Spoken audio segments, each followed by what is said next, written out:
To know how to go forward, we have to look behind and look at people's records, which is why I've been talking about you. Now, Jeremy Corbyn got into some trouble with Andrew Neil in his interview where he said he had not met the IRA, and he was then photographed lots of people from the IRA during the course of his career. You yourself said that it would be a defeat for the British state would be a great liberation, a great move forward at that period of time. Do you regret your support for the IRA right back in the 80s? That particular quote you're referring to comes from a now defunct Left newspaper, and it had, as well as but this... But you said it, didn't you? No, but what I'm saying to you is this. It was 34 years ago. I had a rather splendid afro at the time. I don't have the same hairstyle. And I don't have the same views. It is 34 years on. The hairstyle has gone and some of the views have gone. So you no longer, you regret the fact of what you said then about the IRA?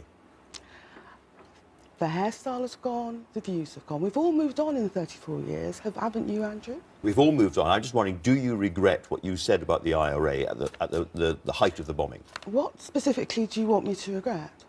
Well, I can read the quote for you and find it here.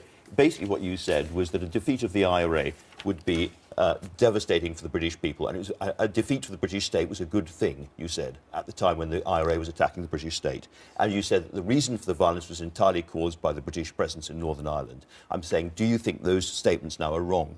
It was 34 years ago. I've moved on.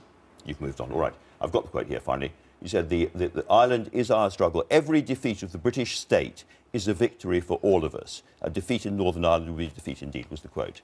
34 years ago, and I've moved on. OK. And within a few weeks, you could be Home Secretary. And one of the things we know from Amber Rudd that she spends 2 hours a day signing orders approving the surveillance of individual people.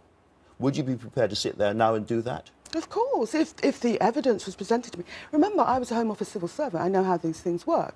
So if the files were put in front of me, evidence were put in front of me, of course I'll sign orders for surveillance.